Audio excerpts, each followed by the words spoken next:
I'll just finish it.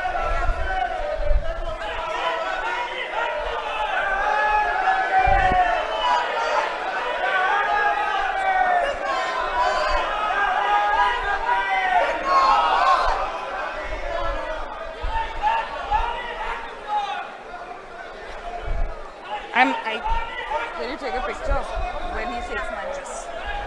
I'll just wrap it up. Say thank you and wrap it up. Maybe 1 minute only. Don't worry, I know how to do it.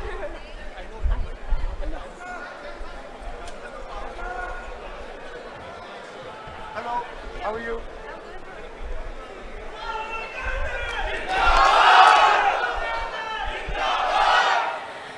तो राहुल जी आप बहुत सही समय में आए हैं।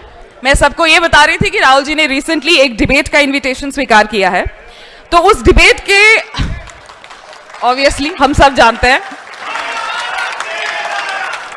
तो राहुल गांधी का इनविटेशन स्वीकार उन्होंने किया, राहुल गांधी ने इनविटेशन स्वीकार किया। हाँ ठीक, तो अब कॉल गया है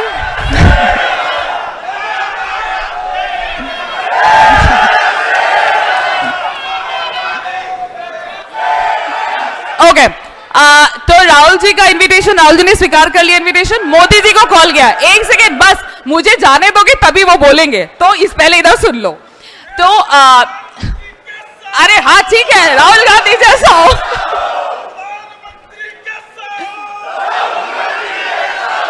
ओके रुको 1 मिनट, फिनिश करने दो तभी होगा।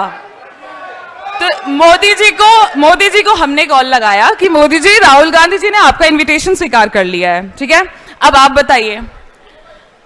मैं इनएक्ट करके बताती हूँ, ठीक है। हेलो, नमो सर, राहुल जी ने इनविटेशन स्वीकार कर लिया है डिबेट का, आपकी तरफ से क्या जवाब देना है? जी सर डिबेट है तो ऑडिटोरियम में होगी, वहां पे मोर कहां से आएगा? नहीं सर, मोर तो नहीं, सर कुत्ते भी नहीं हो पाएंगे। नो सर, नहीं सर, बाहर की मीडिया अलाउड नहीं होगी ना, ये इंडिपेंडेंट सिविल सोसाइटी की तरफ से गया है जी, एन राम जी की तरफ से गया है। हाँ नहीं सर, नाविका भी नहीं होगी, स्मिता प्रकाश भी नहीं होगी सर, सुधीर को तो शायद अंदर भी नहीं जाने देंगे। नहीं सर, रवीश कुमार तो बिल्कुल भी नहीं होगा, बिल्कुल टेंशन मत लीजिए आप। सॉरी सर, अनफॉर्चुनेटली टेलीप्रॉम्प्टर भी नहीं होगा जी। हेलो, काट दिया लगता है। चलिए मैं भी चलती हूँ, आप राहुल जी को सुन लीजिए। Thank you very much for your time.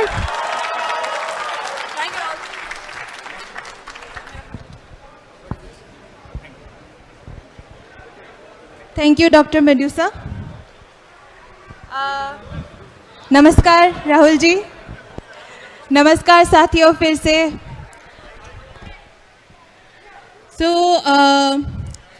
दोबारा इंट्रोड्यूस कर लेती हूँ खुद को। मेरा नाम जूरी है। आज मैं आप सबको राहुल जी के साथ जोड़ने आई हूँ। मैं आसाम राज्य से हूँ और मेरा टाउन का नाम हाफलॉन्ग है। मैं डिमासा कम्युनिटी से बिलोंग करती हूँ और मैंने DU से मास्टर्स किया है और आज हम सबके साथियों के साथ मैं आज यहाँ खड़ी हूँ, तो I am very thankful.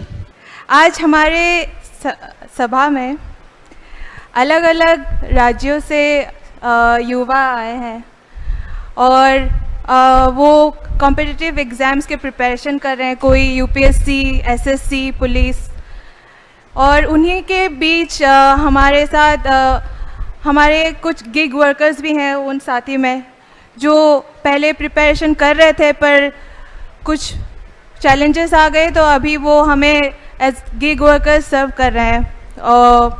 And अभी I would like to invite you कि आप हमारे युवा को एड्रेस करें। Thank you.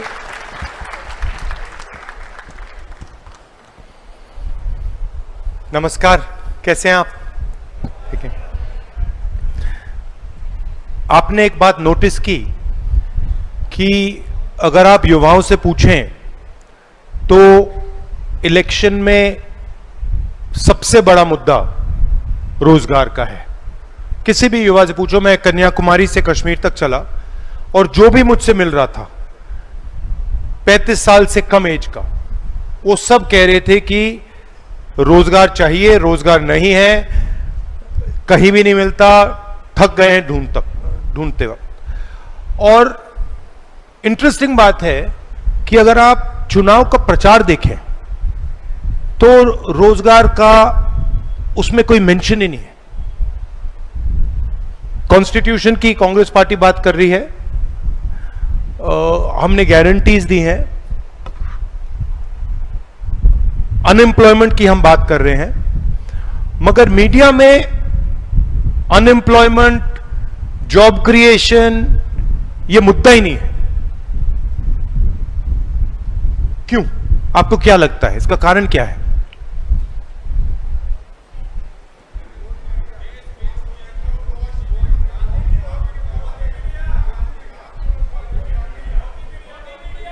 ये गोदी मीडिया जो है ये किसके हाथ में है?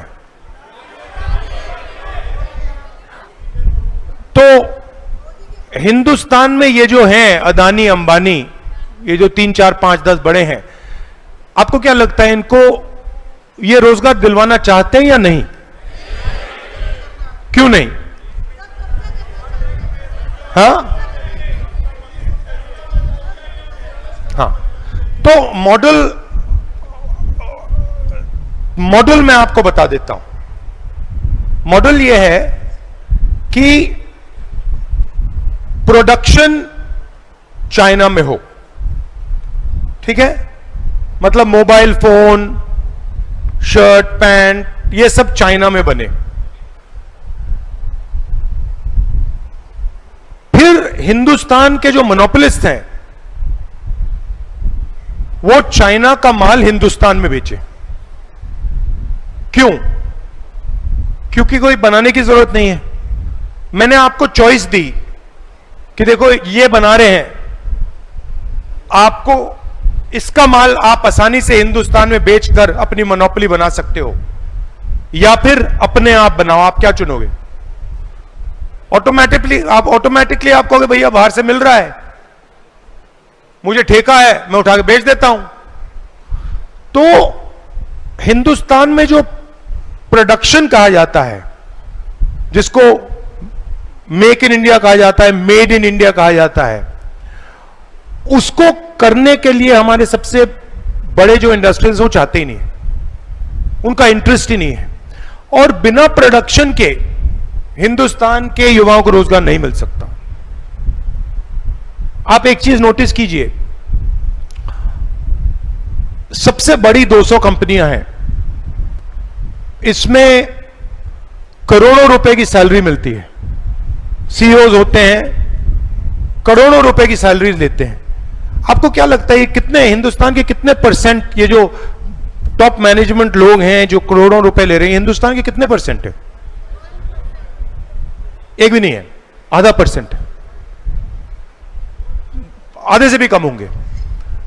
और अगर आप इनका बैकग्राउंड देखें तो आप एक चीज नोटिस करेंगे, इसमें आपको एक गरीब जनरल कास्ट का व्यक्ति नहीं मिलेगा, किसान का बेटा एक नहीं मिलेगा, मजदूर का बेटा एक नहीं मिलेगा, दलित एक नहीं मिलेगा, आदिवासी एक नहीं मिलेगा, पिछड़ा एक नहीं मिलेगा।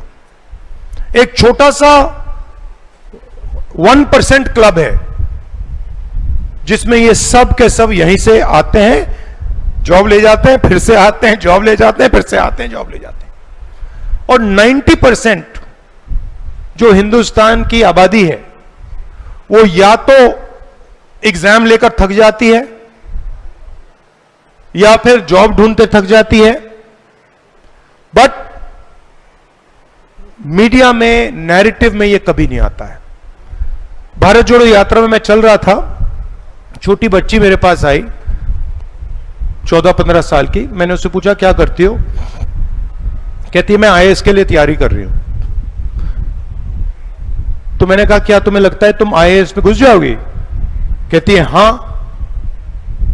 तो मैंने कहा ठीक है बताओ, हिंदुस्तान में साल में आईएएस ऑफिसर्स कितने आते हैं, कितने सिलेक्ट होते हैं आप जानते हो? 300। जब मैंने उससे पूछा वो कहती है 16 लाख। तो आप सोचिए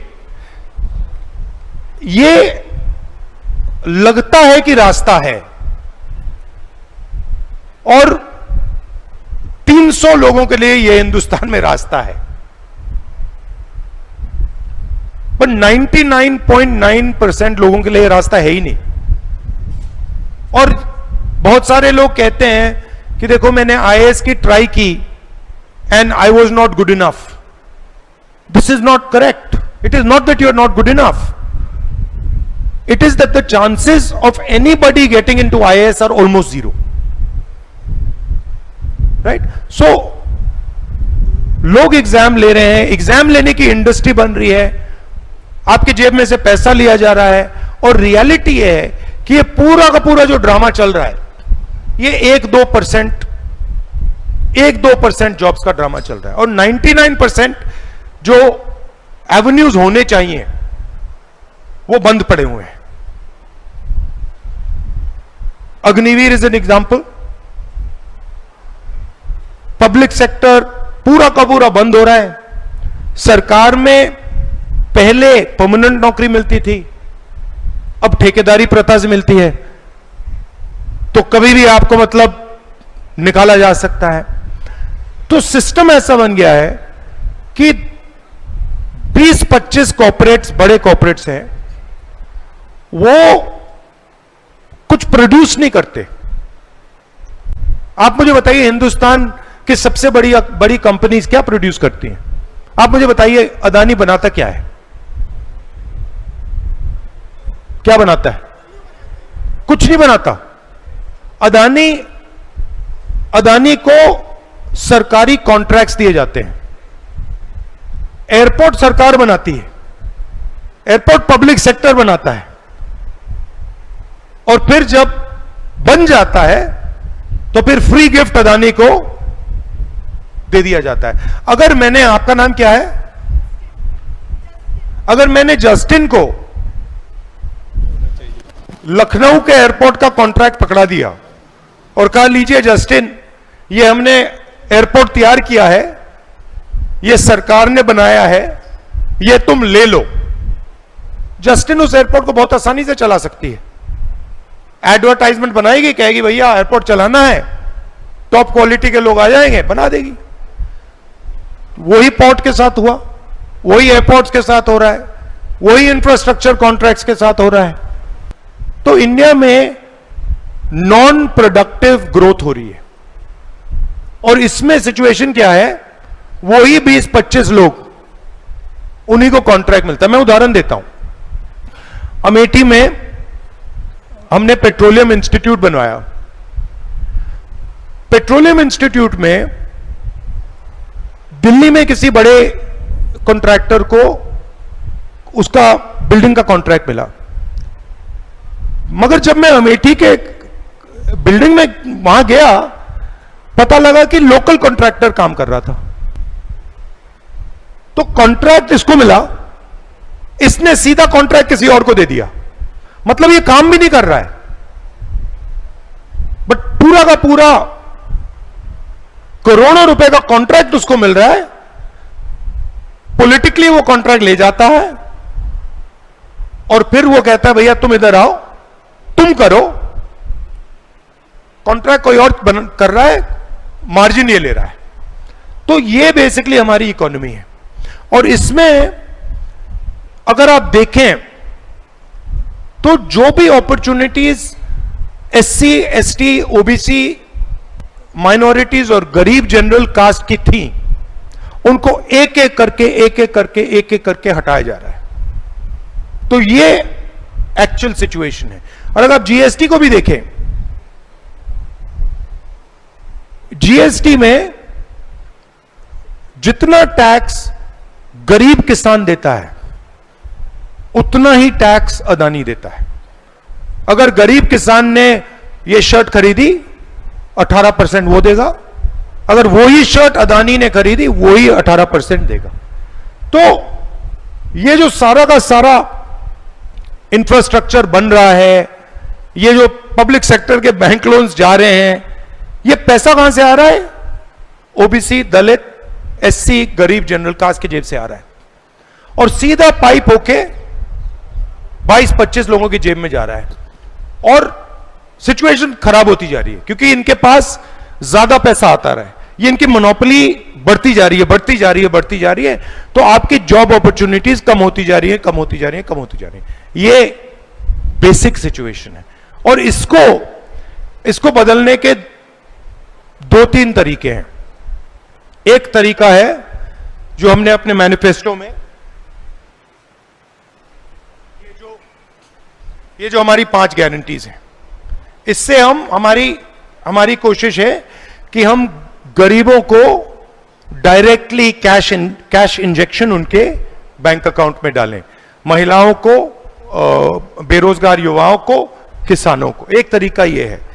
दूसरा तरीका है कि हिंदुस्तान में प्रोडक्शन सचमुच में शुरू किया जाए, जो मेड इन चाइना है उसका मुकाबला मेड इन इंडिया से हो। तीसरा है कि ये जो मोनोपोलीज बनी हुई हैं, जो 22 लोग हैं जो सारा का सारा काम यही कर रहे हैं, इन मोनोपोलीज को वीकन किया जाए। ये 3 रास्ते हैं जिससे हम आपके लिए दरवाजे खोल सकते हैं। अब आपके कमेंट्स हो, आपके सवाल हो, आप पूछिए।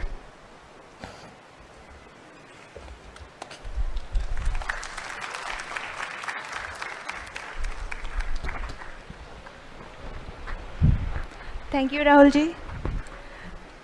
तो अब हम हमारे युवा के सवाल लेंगे और ये प्रोसेस मुझे अभी भी समझाया गया। तो हमने सबसे फॉर्म भरवाए थे, उनके क्वेश्चंस लिए थे और वहाँ से हम कुछ ही सिलेक्ट कर पाए हैं क्योंकि बहुत रेपिटेटिव भी थे, कुछ सेम थे।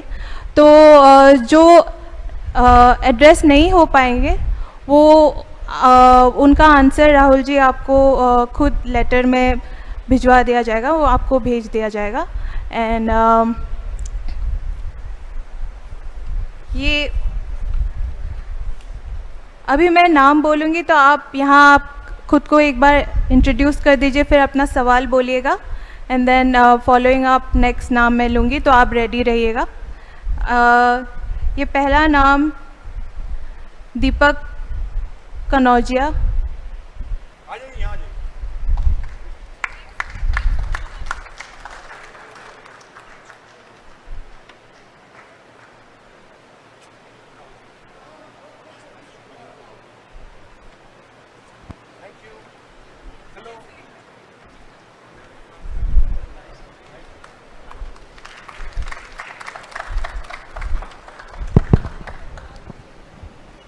सबसे पहले मैं राहुल सर को अपना नमस्कार करता हूं। Good evening Rahul sir. मेरा नाम दीपक कनौजिया है और मैं इलाहाबाद विश्वविद्यालय से ग्रेजुएशन और पीजी किया। वर्तमान समय में मैं लखनऊ विश्वविद्यालय से पीएचडी कर रहा हूं राजनीति विज्ञान विभाग में। दोस्तों, 2014 में जब मैं इलाहाबाद विश्वविद्यालय में ग्रेजुएशन करने गया तो मैं वनडे एग्ज़ाम की तैयारी करना शुरू किया। एसएससी की कोचिंग करता था। बीए सेकेंड ईयर में मैंने लेखपाल का इंटरव्यू दिया। इंटरव्यू में मेरा चयन नहीं हो पाया। तो 2016 के बाद जो 2017 में जब चुनाव आता है तो माननीय प्रधानमंत्री जी आते हैं क्षेत्र में और योगी जी भी, माननीय मुख्यमंत्री जी भी, और दोनों लोग ये वादा करते हैं कि हमारी सरकार आएगी तो हम जो है इंटरव्यू हटा देंगे ग्रुप सी और डी की नौकरियों से, ताकि जो इंटरव्यू में खेल होता है वो खेल नहीं हो पाएगा। तो इस सरकार ने इंटरव्यू तो हटा दिया, लेकिन दुर्भाग्य की बात है कि वैकेंसी ही नहीं आई ग्रुप सी और डी की।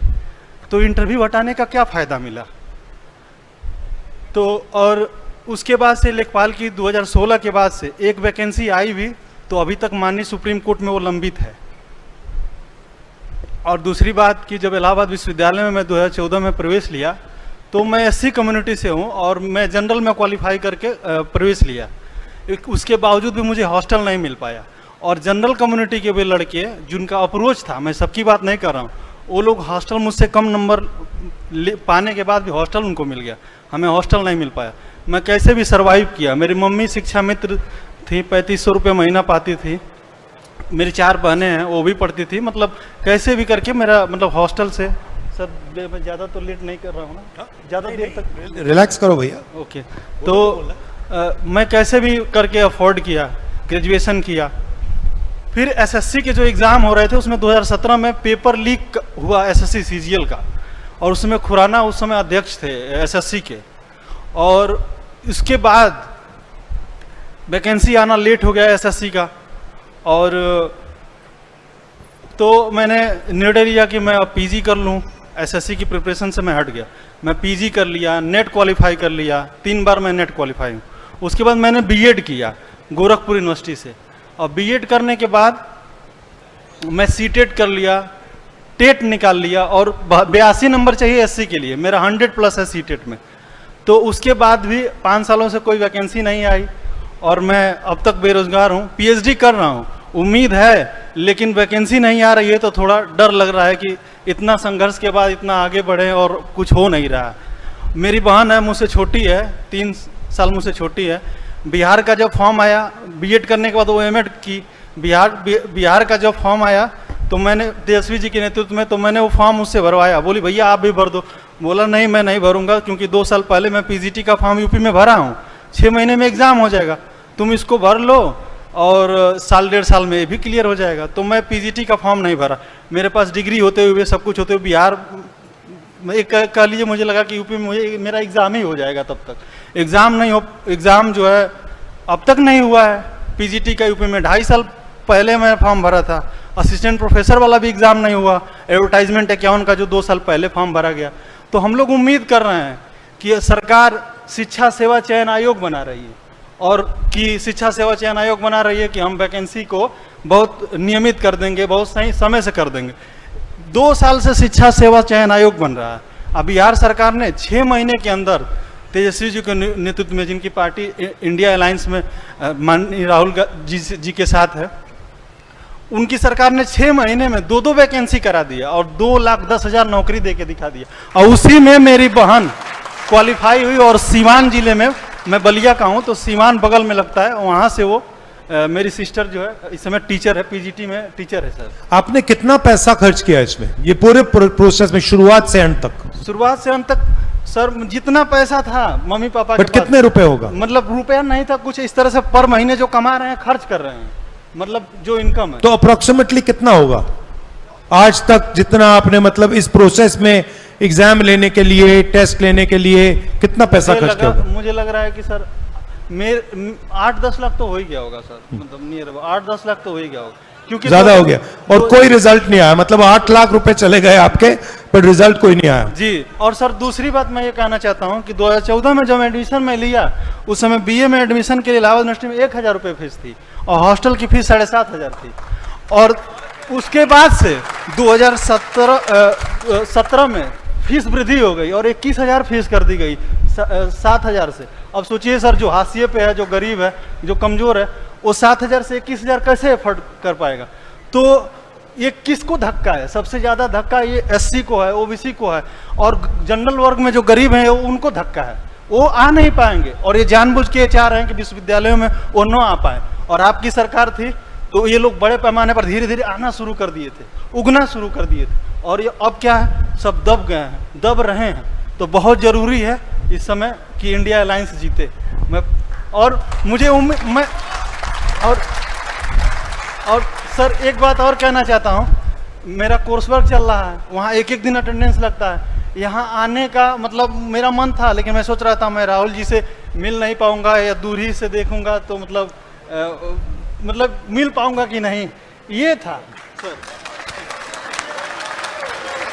लेकिन मुझे बहुत खुशी है कि मैं अपनी बात रख पा रहा हूँ, और मेरा नाम सबसे पहले बोला गया। मैं कितना भाग्यशाली हूँ। और थैंक यू। हाँ, थैंक यू ब्रदर, नाइस, बहुत अच्छा लगा।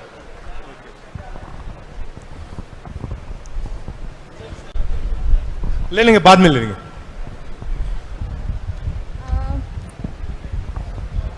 एक रिक्वेस्ट थी, अभी से जो साथी आए 1 मिनट के अंदर आपका खुद का परिचय और प्रश्न रख के आगे बढ़ें तो हमें हेल्प मिलेगी। एंड नेक्स्ट है उमेश, उनके बाद नेहा, आप रेडी रहिएगा। नमस्कार, कैसे?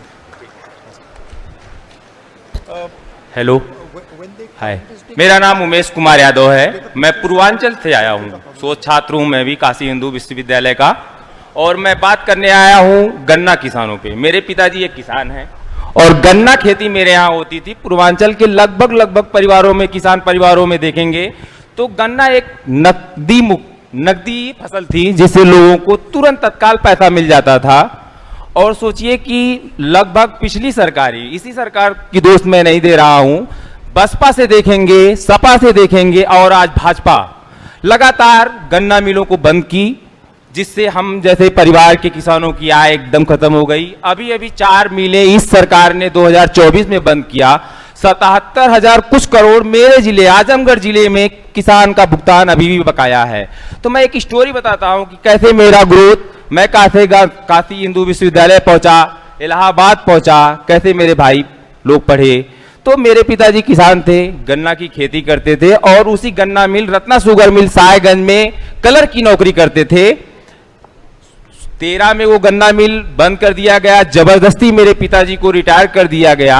आज 800 रुपए मात्र उनको पेंशन मिलती है, मतलब प्रतिदिन का 26 रुपए बात इनकम है। तब भी मेरे पिता ने हौसला नहीं हारा और यहां तक लोगों को पढ़ाया लिखाया और ले गए, पीएचडी तक कराए।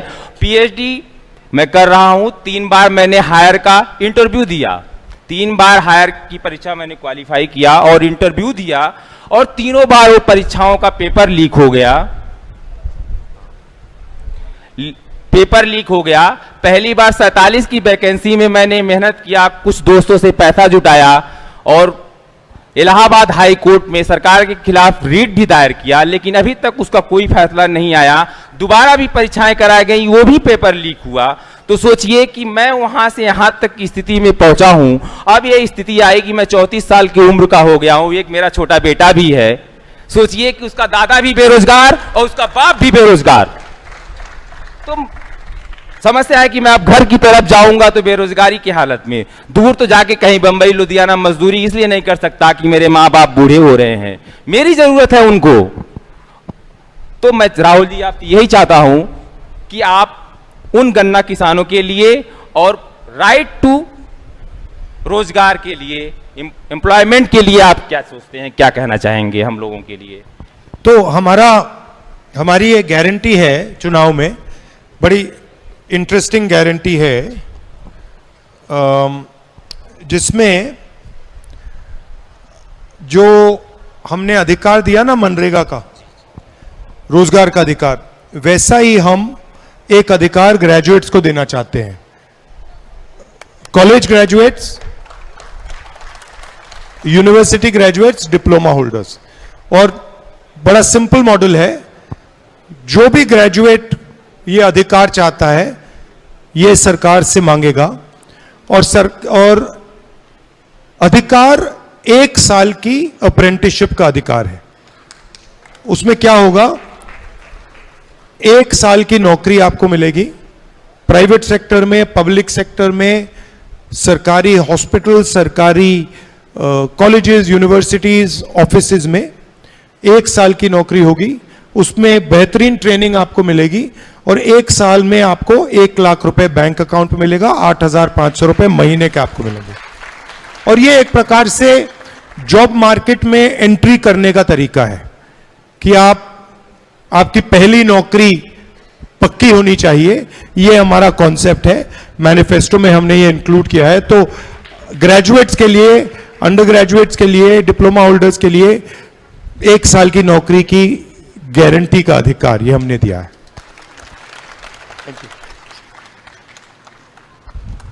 नेहा प्लीज आ जाएं। नमस्कार। रोशन इसके बाद रेडी रहिएगा। नमस्ते सर। हेलो एवरीवन, मेरा नाम नेहा है। मैं अमेज़ोन में काम करती हूँ पार्ट टाइम। तो जो जितने मेरा ये मानना है कि हम गिग वर्कर्स के लिए जो उनकी जो वो लोग काम करते हैं, अमेज़ोन, मंत्रा, ब्लिंकिट, सैडोफिक्स, स्विगी, जोमेटो, जो ये सभी वर्कर्स हैं, तो जो ये लोग अपना टाइम देते हैं 8 से 10 घंटे, 12 घंटे, 14 घंटे, 16 घंटे काम करते हैं ये लोग, जो इनको कोई सोशल सिक्योरिटी नहीं है इनके लिए, हैं। और सोशल सिक्योरिटी ना होने की सोशल सिक्योरिटी नहीं है, अगर इनका एक्सीडेंट हो जाता है तो इनके लिए कोई कंपनसेशन नहीं है, और इनका कोई पंजीकरण नहीं है, कि सिर्फ एक फ़ोन है जिसमें एक ऐप है। अगर कभी कुछ उनके साथ होता है तो क्या वो फ़ोन हेल्प करेगा उनकी? नहीं, क्योंकि उनका कोई भी पहचान नहीं है ना। तो मैं चाहती हूँ उनकी पहचान हो। और उसमें एक अमेज़ोन में एक ये भी है कि मैं अमेज़ोन वेयर हाउस में पार्ट टाइम काम करती हूँ, उसमें भी स्लॉट बुक करके काम करने जाना होता है। हाँ, तो मैं हरियाणा से आई। आपको वेयर हाउस में टाइमिंग बुक करनी पड़ती है? हाँ, वेयर हाउस में मुझे अगर कल जाना है तो आज स्लॉट बुक करूंगी कल के लिए, उसका टाइम है 4 बजे। 4 से 10 मिनट के बीच में स्लॉट बुक हो जाना चाहिए, अदरवाइज हम फिर उसके बाद स्लॉट बुक नहीं करेंगे, हम वेटिंग लिस्ट में ही रहेंगे। और वेयर हाउस में क्या काम करती हो? वेयर हाउस में मैं पहले पैकिंग करती थी। जब मैंने रिज्वाइन किया तो मैं स्टोर में हूँ जिसमें मुझे 15 से 20 किलोमीटर चलना पड़ता है। एक कार्ट होती है जिसमें सामान लगा होता है, मैं उसको लेकर चलती हूँ। फ्लोर भी है, 1st, 2nd, 3rd, 4th floor भी है जिसमें मुझे लेके जाना होता है, और मैं उसमें 10 घंटे काम करती हूँ। और ये है गुड़गांव, हरियाणा, मानेसर में है ये वेयर हाउस, अमेज़न डेल 4 में है, ठीक है। और तो उसमें मैं 10 घंटे काम करती हूँ। बैठने नहीं दिया जाता वहाँ पे, कोई सिटिंग अरेंजमेंट नहीं है वहाँ। अगर बैठ भी जाते तो हमें फीडबैक दिया जाता है, और अगर हम थोड़ी देर के लिए वॉशरूम चले गए और उसमें हमारा आइडल टाइम पे जो आइडल टाइम आता है उसका भी फीडबैक मिलता है हमें। और जो हमारा ब्रेक टाइम होता है, तो जो हमारे 10 घंटे जो हम काम करते हैं उसमें दो ब्रेक होते हैं हमारे। तो जो 30 मिनट का ब्रेक, एफसी इतनी बड़ी होती है कंपनी, जो फुलफिलमेंट सेंटर बोलते हैं उसको, वो इतनी बड़ी होती है कि हमारे जो 30 मिनट में से 15 मिनट तो हमें आने जाने में ही चला जाता है। बचता हमारे पास 10 मिनट है, क्योंकि हमें पहले आकर के हमें एक फास्ट स्टार्ट और स्ट्रॉन्ग फिनिश करना बहुत हमारे लिए ज़रूरी है। और हमें पूरे दिन में 6 बार कार्ड पंच करना होता है। अगर वो कार्ड पंच नहीं करेंगे तो हमें उसका इंसेंटिव नहीं मिलेगा। और उसके बाद में कभी अपनी मर्जी से बिना नोटिस के हमें निकाल देगी, हमसे नहीं पूछेगी। जब कंपनी हमें हमारी हायरिंग करती है तब वो हमारा पूरा प्रोसेस जानती है। क्या हमारा हक नहीं, जब हमें निकाले तो हमें भी बता करके निकाले कि हमने क्या गलती की है। तो मैं चाहती हूँ, बॉन्डेड लेबर हो। हाँ, बॉन्डेड लेबर है। हाँ, 21वीं सदी के बॉन्डेड लेबर जी। और इसमें लड़कियां जो है ना, सिर्फ 26 साल से कम उम्र की लड़कियां, 18 से 26 साल, जिसमें यंग है, जितना मर्जी काम कराओ करेंगी, ये मना नहीं करेंगी। अगर ज़्यादा बोला अपने लिए तो हायर एंड फायर निकाल देगी वो बिना वजह, कोई नोटिस नहीं देगी हमको, ठीक है। और उसके बाद अगर अब किसी वर्कर को 2-3 साल हो गए काम करते हुए, अब उसके घर में शादी है, कुछ भी प्रॉब्लम आ सकती है, और उसने छुट्टी के लिए बोला तो बोलेगी नहीं, छुट्टी नहीं मिलेगी, तुम चले जाओ, दोबारा ज्वाइन कर लेना। अगर उस वर्कर को 1 साल हो गया काम करते हुए किसी को, तो वो क्या करती है, अगर ओबी भी आउटबाउंड में काम करता है तो उसको आईवी में भेज देंगे दोबारा ज्वाइनिंग करने के लिए, कि उसको परमानेंट ना कर पाए वो। इस तरीके से वहाँ पे हमारे परमानेंट कोई नहीं है।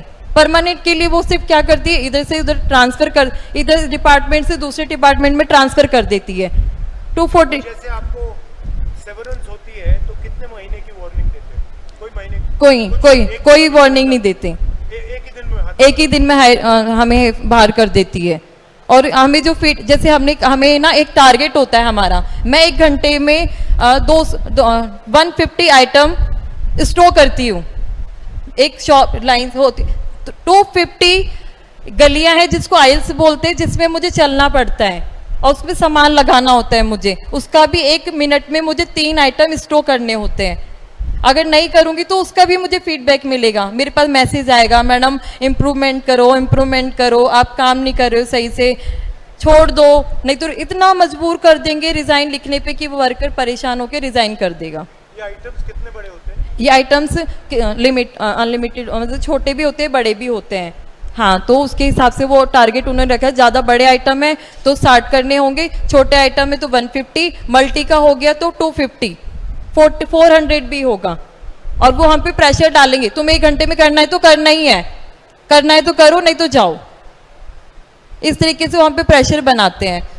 अब हम 20, 21, 22 की एज की लड़कियां हैं वहाँ पर, अब वो पढ़ाई कर रही हैं, अपने पेरेंट्स को, मतलब अपने घर वालों को छोड़कर आई हैं, और अपने घर भी नहीं बताती, वो लोडिंग अनलोडिंग भी करती है लड़कियां वहाँ पे, गाड़ी खाली भी करती है, उसको भरती भी है, सामान भी लगाती है, पर वो अपने घर पे नहीं बताती कि हम लोग वहाँ पे ये काम करते हैं।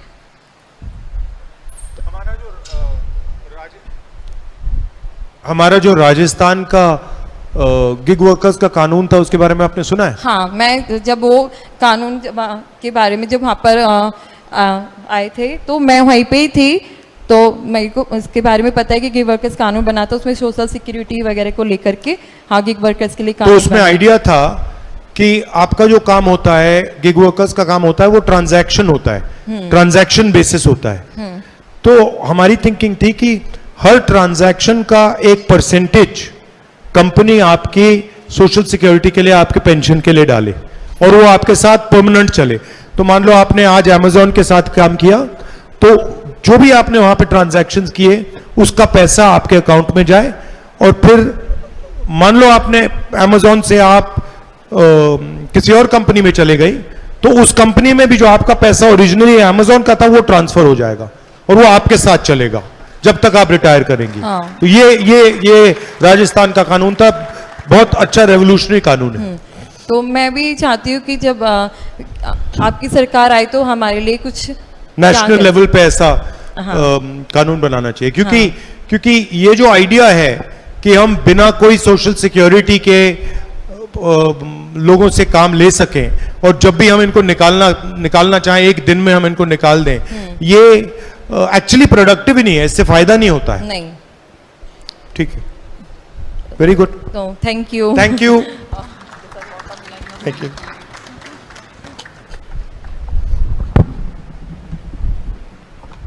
गौरव यादव, आप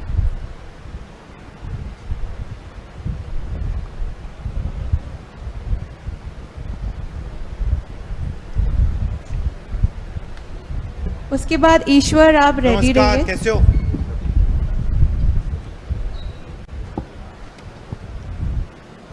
हेलो सर, आप सभी को नमस्कार। मैं गौरव यादव, गाजियाबाद में रहता हूँ। मैं एक बीटेक ग्रेजुएट हूँ। 2021 में मैंने बीटेक करी थी। सर, उत्तर प्रदेश में बीटेक ग्रेजुएट के लिए कोई भी वैल्यू नहीं है, ना कोई वैकेंसी आ रही है। जिसमें वैकेंसी आती है तो करीबन 4 साल में 250 से 300 वैकेंसी आती है, 4 साल में एक बार, जो कि असिस्टेंट इंजीनियर की। अगर जो नहीं जैसे कि जो आती है वो जैसे जूनियर इंजीनियर है, उत्तर प्रदेश में भी फिलहाल 4016 वैकेंसी आई हैं, लेकिन उसमें बीटेक वाला फॉर्म नहीं भर सकता है। वैकेंसी या तो आती नहीं है, अगर आती है तो बीटेक वाला फॉर्म नहीं भर सकता उसमें सर।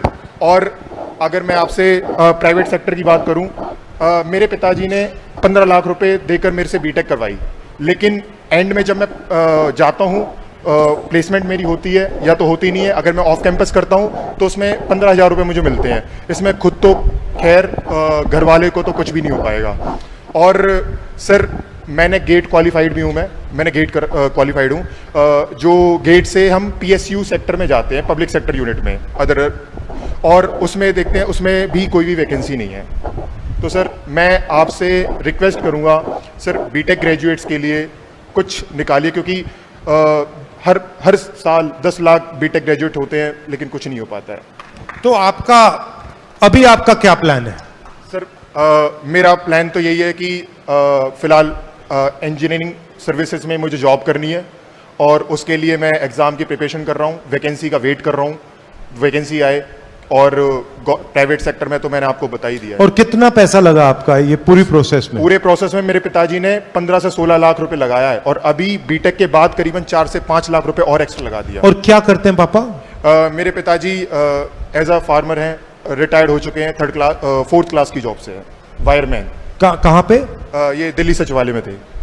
ठीक है। हाँ, और सर, मेरा एक मैसेज है आपको कि जैसे कि आपने मणिपुर से महाराष्ट्र और कन्याकुमारी से लेकर कश्मीर आपने एक शुभ संकल्प से आपने न्याय यात्रा निकाली, जिसमें आपने संपूर्ण राष्ट्र को एक सूत में पिरोने का काम किया, जिससे क्या है कि आपने जो भी मोहब्बत की दुकान आपने खोली, जो हमारा ओरिजिनल कल्चर है, जो हमारी सभ्यता है सर, आपने उसको रीजनरेट किया है। सर, जब आप प्रधानमंत्री की पद पे शपथ लेंगे ना, उस दिन ये समस्त युवा समाज सिविलाइजेशन डे मतलब कि हमारी जो सभ्यता दिवस मनाएगा। आपने भाईचारे को एक कर दिया। सबसे बड़ा प्रेम प्रेमी है हमारे कल्चर में। सरदार उधम सिंह ने जब उन्होंने अपना मतलब गुनाह कबूल किया था जनरल डायर को मारने के बाद, तो उन्होंने किसी ग्रंथ पे हाथ नहीं रखा था। उन्होंने जो हाथ रखा था वो हीर रांझा, जो कि एक प्रेम का प्रतीक है, उसने उसमें हाथ रखा था और कहा था कि मैं अपना गुनाह कबूल करता हूं। सर, आपने मेरे देश में प्रेम लेके आए हैं, एकता लेके आए हैं, सम्मान लेके आए हैं। आज हम भाईचारे में हिंदू मुस्लिम और समस्त SC OBC अदर कास्ट में भी हम आराम से एक दूसरे के टिफिन में हम खा सकते हैं। वो भी सर आपकी वजह से है, आपकी मोहब्बत की दुकान की वजह से। Thank you so much sir.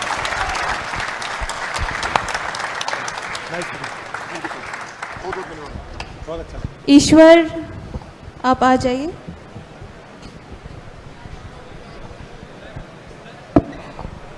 नमस्कार,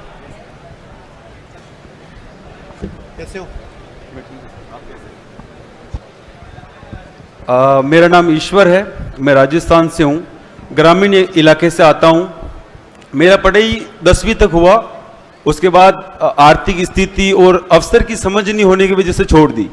फिर उसके बाद अलग अलग काम करने लग गया। मैं गुजरात कुएं खोदने गया, ईंट भट्टों पे गया, टेंट हाउस के कुछ काम किए, जैसे भी मशीन पे गया, खानों में गया, तो भटकता रहा इधर उधर, समझ में नहीं आया ये काम ठीक नहीं, ये काम ठीक नहीं है। फिर चांद से एक संगठन के साथ जुड़ा जहाँ मेरी राजनीतिक समझ बनी। स्कूल से उस तरीके से शिक्षा थी नहीं, लिखना भी और पढ़ना भी ठीक से 10वीं तक नहीं आता था। तो मैं मेरी कहानी इसलिए सुना रहा हूँ क्योंकि मैं जहाँ से आता हूँ वहाँ मेरे जैसे लाखों और करोड़ों युवा हैं जो आज उनको समझ भी नहीं आ रहा सर कि वो कहाँ जाए, कौन सा काम करे। तो वो उनको ये समझ में नहीं आने की वजह से उसका फ़ायदा उठाया जा रहा है। आज उनके हाथ में पत्थर है, डंडे हैं, झंडे हैं नफरत के। वो इसी कारण है क्योंकि वहाँ का ढांचा ऐसा बना दिया है कि ना तो अवसर का किसी को समझ में आता है क्या अवसर होने चाहिए। मेरा खुद का व्यक्तिगत जो था संगीत में और थिएटर में था, जो मुझे कभी समझ में नहीं आया क्योंकि अवसर ही नहीं है, कोई कहना ही नहीं चाहता है। तो मेरा बस छोटा सा ही पॉइंट था कि उन युवाओं के लिए जो आज उस नफरत की आग में जल रहे हैं या जा रहे हैं भीड़ में, उन युवाओं के लिए आप क्या अवसर देखते हैं कि आगे लंबे समय के बाद वो युवा कैसे उस भीड़ से निकलकर अपना भविष्य बनाए? तो जो मैंने पहले बोला था ना, प्रोडक्शन की बात की थी। जो अगर आप हिंदुस्तान को देखें, हर डिस्ट्रिक्ट में कुछ ना कुछ हम बनाते हैं, बट उस इंडस्ट्री को, लोकल इंडस्ट्री को ना फाइनेंस मिलता है, ना सपोर्ट मिलता है। वो इंडस्ट्री बिल्कुल दबी रहती है। और मतलब चाहे आप मुरादाबाद की बात करें, बेल्लारी की बात करें, अलग अलग इंडस्ट्री। बेल्लारी में जीन्स की इंडस्ट्री है, मतलब वहां पे 4-5 लाख लोगों को रोजगार मिलता था, सारी की सारी बंद पड़ी। आज वहां पे 50,000 लोग काम कर रहे हैं। तो ऐसे हर डिस्ट्रिक्ट में हमारी कोई ना कोई स्किल है, कोई ना कोई प्रोडक्शन कैपेबिलिटी है, उसको एक बार फिर चालू करना पड़ेगा। और चालू करने का तरीका है कि जो बैंकिंग सिस्टम है, जो आज अदानी अंबानी ने कैप्चर कर रखा है, उनका 16 लाख करोड़ रुपया नरेंद्र मोदी ने कर्जा माफ किया है। तो वो बैंकिंग सिस्टम एक्सेस इन लोगों को देना है, उस बैंकिंग सिस्टम का एक्सेस इन लोगों को देना है कि मुरादाबाद में जो स्मॉल मैन्युफैक्चरर्स हैं, बेल्लारी में स्मॉल मैन्युफैक्चरर्स हैं, पूना में हैं, इधर उधर पूरे देश में हैं, उनको बैंकिंग सपोर्ट, फाइनेंशियल सपोर्ट और प्रोडक्शन करने के इंसेंटिव्स देने जाएं। तो वो एक स्ट्रैटेजी है। दूसरी स्ट्रैटेजी जो मैंने आपको कहा, रोजगार, पहली नौकरी पक्की, रोजगार का अधिकार, करोड़ों युवाओं को पहली जॉब, तो ये काम किया जा सकता है। बट देखिए, रियलिटी है कि जो आज की सरकार है वो इस काम को करना नहीं चाहती है। अगर आपने किसान को ठीक तरीके से सपोर्ट किया, जो आपने अभी शुगर केन की बात की, अगर आपने किसान को ठीक तरीके से सपोर्ट किया, अगर आपने फूड प्रोसेसिंग प्लांट्स उसके पास लगाए, अगर आपने फूड चेन बनाई, अगर कोल्ड चेन बनाई, बहुत सारे लोगों को रोजगार मिल सकता है। मगर इन चीजों में सरकार पड़ती नहीं है। सरकार को सिर्फ ये चाहिए, इस सरकार को सिर्फ यही चाहिए भैया अदानी को कौन सा एयरपोर्ट पकड़ाया जाए, कौन सा इंफ्रास्ट्रक्चर दिया जाए, कहां मतलब इसको फायदा पहुंचाया जाए। तो ये सरकार को 2-3 लोगों को मदद करने से लाखों लोगों को, छोटे छोटे बिजनेस वालों को मदद करने की जरूरत है, तब जो आप कह रहे हो सकता है। दूसरा ये भी है कि सर शिक्षा प्रणाली जो हमारी जो सिस्टम बना हुआ है, लेकिन वो ठीक से काम नहीं करता। मैं बताऊं, हमारे इलाके में हमें समझ में नहीं आता कि कोई अभी तक नौकरी लगा ही नहीं। हालांकि सबको सरकारी नौकरी नहीं मिल सकती, लेकिन वो समझ पैदा ही नहीं होती है कि या तो हमारी नस्ल खराब है या खून में कोई कमी है। नहीं, वो सिस्टम बना हुआ ठीक से काम नहीं करता, इसलिए वो समझ से बच्चे आगे जा ही नहीं पाते हैं। मैं आज यहाँ पहुंचा, बड़ी मुश्किल से पहुंचा हूँ, यहाँ पहुंचना वो ऐसा होता ही नहीं है। तो उनके लिए जो एक्चुअली आपको जिंदगी में जो चीजें आपके यूज की होंगी वो आपको एजुकेशन सिस्टम कभी बताएगा नहीं। ये हिंदुस्तान की एजुकेशन सिस्टम की खासियत है कि जो फंडामेंटल चीजें हैं जिससे आप आगे बढ़ सकते हो, हमारा एजुकेशन सिस्टम उन बातों में जाएगा ही नहीं। तो आप सही कह रहे हो, ये एजुकेशन सिस्टम को भी बिल्कुल रिवैम्प करने की जरूरत है। ये जो हमारा जो सिस्टम है पूरा मेमोरी बेस्ड सिस्टम है, कॉन्सेप्चुअल सिस्टम नहीं है, रट्टा लगाओ ये सिस्टम है, इससे मतलब देश को काफी नुकसान होता है। तो इसको भी आप सही कह रहे हो, इसको बदलना है और नई तरीके से। बिल्कुल, थैंक यू। एक सेकंड, वो फोटो ले रहा है सुनील पॉल, सुनील पॉल आ जाइए।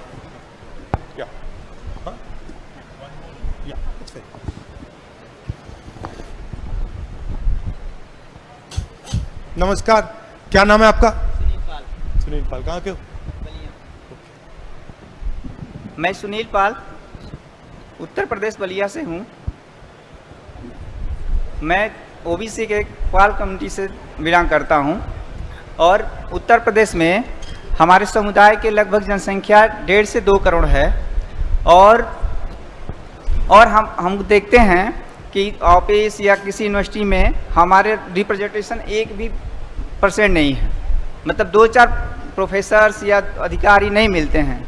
तो हम रिप्रेजेंटेशन की बात करते हैं कि ओबीसी कम्युनिटी के। जी सर। तो सर हम ये चाहते हैं कि हमारी कम्युनिटी को रिप्रेजेंटेशन मिले और कास्ट सेंसस हो कि कितना हमारा रिप्रेजेंटेशन है और इनको आगे बढ़ाया जाए हमारी कास्ट को। आपको मालूम है, पता नहीं मालूम है या नहीं, आपको मालूम है कि हिंदुस्तान में ओबीसी वर्ग को, दलित वर्ग को जमीन का अधिकार नहीं होता था। आपको मालूम है जी कि आप जमीन नहीं ओन कर सकते थे। हजारों साल के लिए आपको ना शिक्षा मिल सकती थी, आप जमीन के ओनर नहीं हो सकते थे, आपको कोई एसेट नहीं मिल सकता था। आपको मालूम है? जी सर। हजारों सालों के लिए। और ये जो है, ये इसने आपको जमीन का अधिकार, शिक्षा का अधिकार, नौकरी, रोजगार, ये सब दिलवाया है। ठीक है, मगर मैं आजकल हर मीटिंग में रिपीट कर रहा हूं कि ओबीसी की भागीदारी 50% है। हिंदुस्तान में 50% ओबीसी हैं, 15% दलित हैं, 8% आदिवासी हैं। जितनी आपकी भागीदारी होनी चाहिए उतनी आपकी भागीदारी बिल्कुल है ही नहीं। कांसी राम ने कहा था जिसकी जितनी भागीदारी उतनी बिल्कुल हिस्सेदारी, भागीदारी कह लो, हिस्सेदारी कह लो, ना आपकी मीडिया में है, ना आपकी कॉर्पोरेट इंडिया में है, ना आपके प्राइवेट सेक्टर में है, ना आपके प्राइवेट हॉस्पिटल्स में है, ना आपके प्राइवेट एजुकेशन में, कहीं भी नहीं है आपकी। सर अगला क्वेश्चन मेरा यही था कि सर प्राइवेट सेक्टर में रिजर्वेशन नहीं है, ना हमारी भागीदारी है क्या? हाँ, तो मेरी थिंकिंग है कि सबसे पहले हम ये पता लगाएं कि सिचुएशन कैसी है। तो इसके लिए जाति जनगणना, जिसकी आबादी कितनी है वो सब पता लग जाएगा।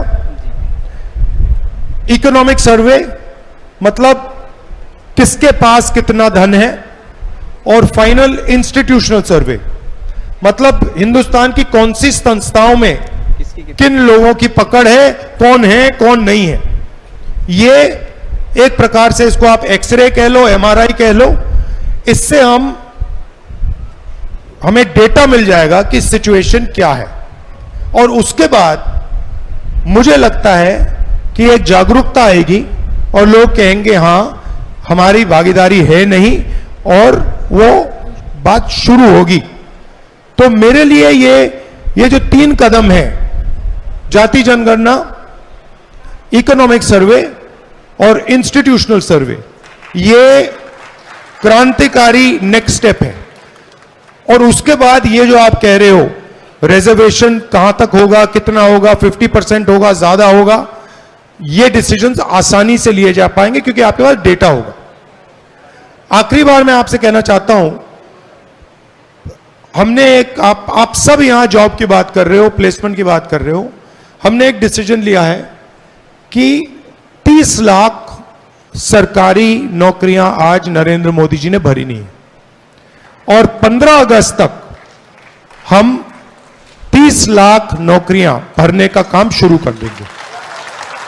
और ये हमारा सरकारी नौकरियां हैं, तो इससे आप जैसे लोगों को रिलीफ मिलेगा। और ये जो पेपर की बात है कि ऑटोमेटिकली मतलब पेपर कैंसिल करने का नया तरीका निकला है कि देखो पेपर लीक हो गया कैंसिल करो, तो इसके लिए हम कार्रवाई कराएंगे, कानून बनाएंगे और जो भी ये ऐसा काम करेगा उसको कड़ी सी कड़ी सजा मिलेगी। और फाइनली जो नया फैशन बना है कि प्राइवेट कंपनीज एग्जाम्स दे रही हैं, चेक करा रही हैं, इसको हम बंद कराएंगे।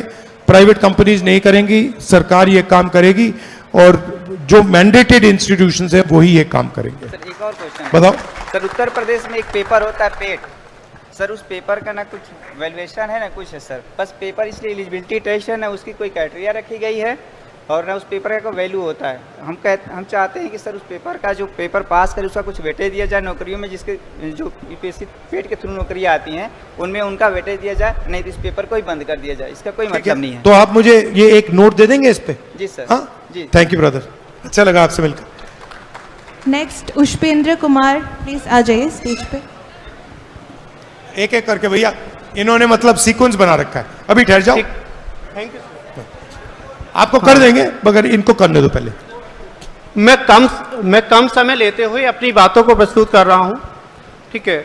सबसे पहले तो मैं कांग्रेस और राहुल जी का धन्यवाद व्यक्त करता हूं कि उन्होंने जीरो लेवल पे आकर, ग्राउंड लेवल पे आके के गिग वर्कर्स और जो भी थे जिस व्यवसाय में थे उनके बारे में उनकी व्यक्तिगत राय जानी, उनको क्या क्या दिक्कतें हो रही उसके बारे में जाना। मैंने बीटेक किया है, बीटेक करने के बाद मैंने कोशिश की कि मुझे जॉब मिले, मुझे प्राइवेट जॉब मिली, लेकिन वो कुछ टाइम बाद छूट गई। उसके बाद मैंने अपनी एक टैक्सी निकाली, टैक्सी निकालने के साथ साथ मैंने ड्राइविंग का काम किया। मैं एक ओला उबर में गाड़ी चलाता हूं और स्थिति ऐसी है कि ओला उबर अगर हम दिन में 3,000 रुपए का काम करते हैं तो उसमें से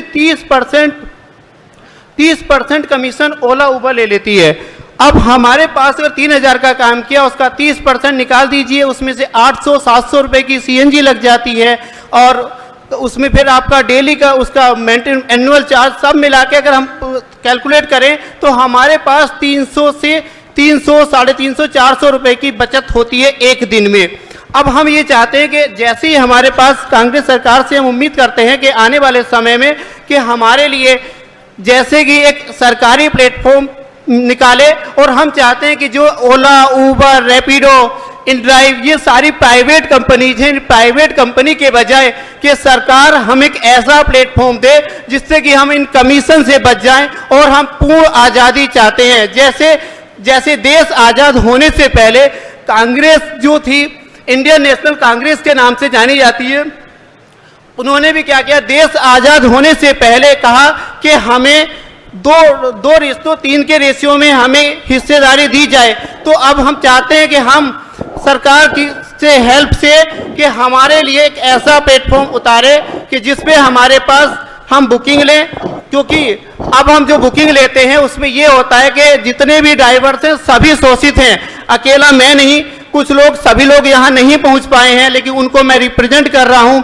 तो उसमें ये मानिए कि पहली डिमांड हम कर रहे हैं कि सरकारी प्लेटफॉर्म निकाले। अब हम उम्मीद करते हैं कि हमारे लिए जब इतना सोचा गया तो आगे भी जरूर सोचा जाएगा।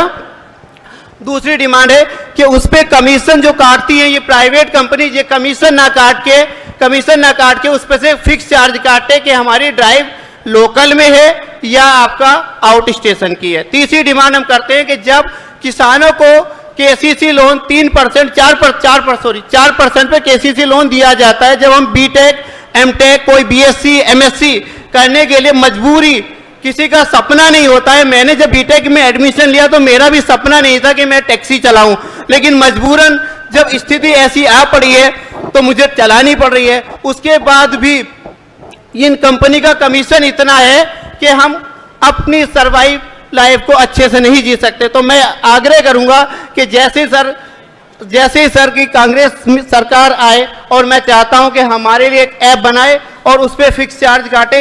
हम 3 डिमांड कर रहे हैं, मैं दोबारा से पढ़ देता हूं सभी लोगों के सामने कि सरकार एक सरकारी प्लेटफॉर्म उतारे ओला उबर की तरह पूरे भारत में, ना कि दिल्ली में। दूसरा, उस पर फिक्स चार्ज काटे कि लोकल में जो भी है 5 रुपए 10 रुपए, क्योंकि हमने सरकार को दूसरा उसका बेनिफिट दिया है कि अगर सरकार के ऊपर लोड ना पड़े, हमने उसमें दूसरा रास्ता दिया कि गाड़ी में कोई एडवर्टाइजिंग डिस्प्ले लगवाए जिससे सरकार को बेनिफिट होगा। दूसरी चीज क्या है कि मैं येलो प्लेट गाड़ी की बात कर रहा हूं, व्हाइट प्लेट की बात नहीं कर रहा, जैसे येलो प्लेट गाड़ी हर साल टैक्स देती है और व्हाइट प्लेट 15 ईयर के लिए 1 टाइम टैक्स देती है। तो ये तीसरी डिमांड मैंने आपको बताया कि केसीसी लोन की तरह आपका ड्राइवर्स को भी 4% का लोन दिया जाए, और मैं उम्मीद करता हूं कि कांग्रेस सरकार हमारी इस मांग को आगे प्रस्तुत करेगी और हमारे लिए कुछ अच्छा ही सोचेगी। Thank you. आपको लगता है कि सरकार ऐप बना सकती है? यस सर, पहले पूछो ऐप बनाया है, लेकिन जब प्राइवेट कंपनी आ गई तो उसके वजह से वो उस पर मॉनिटरिंग ना होने की वजह से वो चल नहीं पाया है। जब तक सरकार उसकी मॉनिटरिंग नहीं करेगी किसी भी ऐप की, तब तक वो नहीं चलेगा। वो आपकी कस्टडी, उसमें कोई उसकी मॉनिटरिंग सरकार के हाथ में होनी चाहिए जिससे कि वो प्रॉपर चलता रहे। ठीक है, थैंक यू, अच्छा लगा।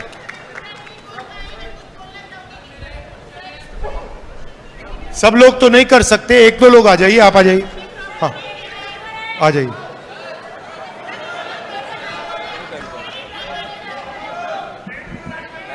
भाई थोड़ा संक्षेप में बोलो। नमस्कार सर, मैं यही कहूँगा कि आपने जो है अपने मैनिफेस्टो में एक चीज़ हमको उसमें नहीं दिखी कि जो प्राइवेट सेक्टर के स्कूल हैं वो अपने फीस वृद्धि इतना ज़्यादा कर दिए हैं कि एक गरीब बच्चा अपने बेटों को पढ़ा नहीं सकता है, अपने बच्चों को पढ़ा नहीं सकता है। और आगे चल के वो कैसे जो है, जैसे आप इलाहाबाद विश्वविद्यालय की फीस देख लीजिए, 400 वृद्धि फीस हुई है। ये भी एक मुद्दा है कि सभी विश्वविद्यालय ने अपनी फीस में वृद्धि कर दी है। और दूसरी चीज, अगर पढ़े लिखे नेता अगर राजनीति में नहीं आएंगे तो कैसे होगा? जैसे कि इलाहाबाद छात्र संघ जो है वहां पर आप बहाल करवाएं। मैं आपसे ये कहूंगा जितने भी विश्वविद्यालय में यूनियन बंद है उसको आप चालू करवाएं। मैं आपसे ये भी आग्रह करूंगा। तो मैं आपसे यही विनती करता हूं कि आप इलाहाबाद विश्वविद्यालय और जो विश्वविद्यालय हैं उसमें यूनियन को अगर आप आगे लेके आएंगे तो जब युवा पढ़ेगा, युवा नेता बनेगा, तो आगे चल के एक अच्छे राजनेता के रूप में अपने देश को चलाने वाले नए नए युवा बाहर आएंगे। बिल्कुल सही, ये सही बात। हाँ ले लो, आ जाओ। Thank you brother, thank you. बोलो। No we can't do everybody. Hello, we can't do everybody. मेरा नाम सिद्धार्थ वेनवंशी, मैं इलाहाबाद विश्वविद्यालय का छात्र हूँ। ठहर जाओ ना, मैं आप लिख के अपने विश्वविद्यालय इलाहाबाद विश्वविद्यालय का छात्र हूँ। मेरा यही सवाल है कि हम एक दलित परिवार से आते हैं कि मैं एक दलित परिवार से आता हूं कि जो रोड पे बांस के डाली बर्तन बनाने का काम करते हैं। मैं उस परिवार से आता हूं। मैं किसी तरह उस परिवार से उठकर अपने शिक्षा के लिए इलाहाबाद विश्वविद्यालय में दाखिला किया। मेरे पिताजी की मतलब उतनी से, मेरे पिताजी अभी दिल्ली में ठेला चलाते हैं, कपड़े का ठेला चलाते हैं, लेकिन मैं किसी भी तरह विश्वविद्यालय में एडमिशन लिया, लेकिन जो फीस से पहले 1000 थी, अब फीस बीए की फीस पहले 1000 थी, अब फीस 4500 हो गई, और हॉस्टल की फीस पहले 15000 थी, अब 40000 हो गई। अब मैं कैसे उसको अफोर्ड नहीं कर पा रहा हूँ, तो मेरे पिताजी भी उतना पैसा नहीं दे पाते, तो मैं एक छोटी सी चाय की दुकान लगा के अपना जीवन यापन करता हूँ। कि मेरा यही सवाल है कि जब सरकार बने तो मतलब फीस कम से कम हो, और सारे लोग हमारे यूनिवर्सिटी में जो जितने लोग या अदर फीस की कमी हो। और मेरे क्षेत्र का एक सवाल है कि मेरा गांव जिला गाजीपुर और नंदगंज मेरा मतलब क्षेत्र पड़ता है, वहाँ पे मेरी एक चीनी मिल है। चीनी मिल तकरीबन 20 सालों से बंद है।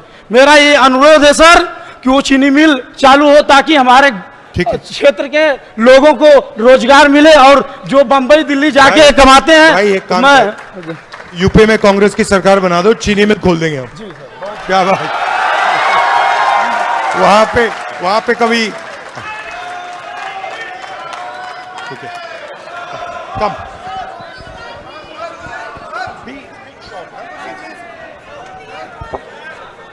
You write me the question, I'll answer it.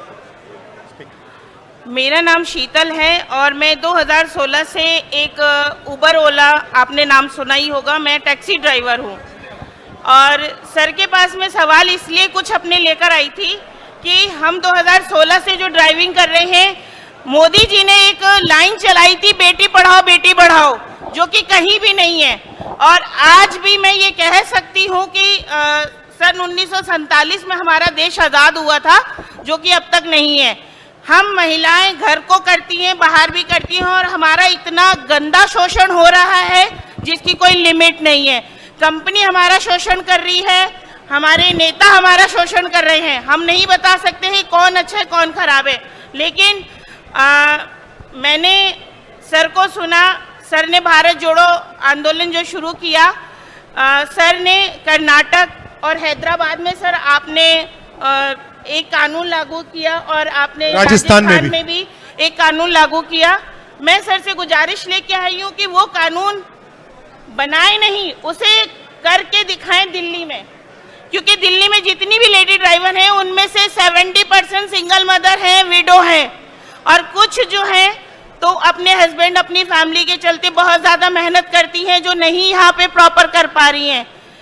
Company ने बहुत सपना दिखाया कि हम ये करके देंगे, हम वो करके देंगे, हमको आपको मिनिमम बिजनेस देंगे, लेकिन हमें कहीं कोई बिजनेस नहीं मिल रहा है सिवाय शोषण के। हमारा कंपनी शोषण सोते में कर रही है, जागते में कर रही है, ना हम सो पा रहे हैं ना हम जाग पा रहे हैं, और काम की लिमिट तो हमारी बहुत ज़्यादा है। मैं सर से बस यही गुजारिश करना चाहूँगी, आपने कर्नाटका के शेख सलाउद्दीन सर, मैं उन्हीं की यूनियन से हूँ, एक्सपर्ट ड्राइवर, दिल्ली में एक्सपर्ट ड्राइवर सोल्यूशन से हूँ, और पिछले 4 साल से फीमेल ड्राइवर पे काम कर रही हूँ। कंपनी हमारा डाटा बिल्कुल उड़ा देती है। कई लड़कियों ने बताया कि उनसे मेहनत की जाती है सर, लेकिन यहाँ मैं पेश कर सकती हूँ कि कुछ लड़कियों को तो ना तो प्रमोशन मिला, ना इंसेंटिव मिल रही है। कुछ लड़कियों के संग एक्सीडेंट हुए, उनका डाटा उड़ा दिया गया कि नहीं आप ऑन ड्यूटी ही नहीं थे। तो उस कंडीशन में वो लड़कियां किसके पास जाए? सरकार के पास, पुलिस स्टेशन में। हमारा कहीं भी कोई सुनवाई नहीं है, पुलिस स्टेशन भी नहीं सुनती है। हम कितने भी चिल्लाएं, कितने भी आंदोलन करें, कितने भी प्रोटेस्ट करें। मैं कई प्रोटेस्ट कर चुकी हूँ दिल्ली में, जंतर मंतर पे। कंक्लूड कीजिए ना आप। कंट्रोल सर, कंक्लूड खत्म कीजिए, काफी लंबा बोलिए। सर आप नहीं, बोलिए। नहीं आप बताइए। तो जो कानून हमने कर्नाटक में, तेलंगाना में, राजस्थान में बनाया, वही कानून हम नेशनल लेवल पे बना रहे हैं। अनफॉर्चुनेटली दिल्ली में हमारी सरकार नहीं है, तो हम दिल्ली में ये कानून नहीं बना सकते हैं।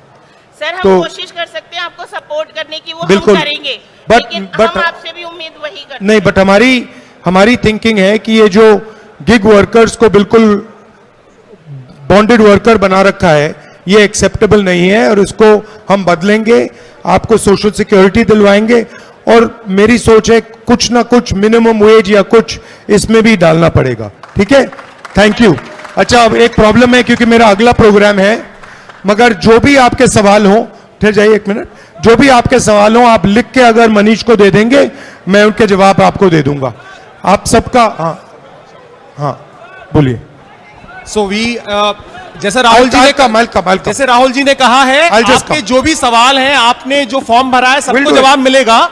आखिरी इस कार्यक्रम के बाद आप सबसे संपर्क करेंगे। अभी हम संविधान की शपथ लेंगे। मैं सपना को कॉल करता हूं। हम भारत के लोग, First we are doing this. साथियों, संविधान की शपथ है। आपसे अनुरोध है कि थोड़ा सम्मान दीजिएगा और 1 मिनट संविधान शपथ लीजिए। हम सभी स्टूडेंट्स हैं, तो थोड़ा सा आप डिसिप्लिन बनाए रखें। आप स्टार्ट करो। हम भारत के लोग, हम भारत के लोग, भारत के संविधान और देश के 140 करोड़ लोगों को साक्षी मानकर यह शपथ लेते हैं कि हम आर्थिक और सामाजिक भेदभाव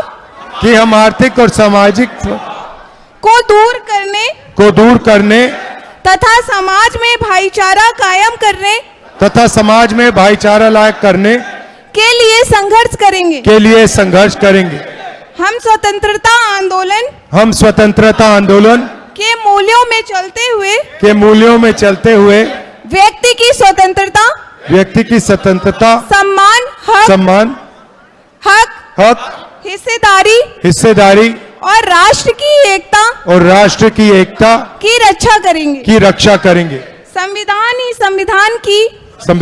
संविधान की रक्षा के लिए हम आखिरी सांस तक संघर्ष करेंगे। जय हिंद, जय संविधान। Thank you.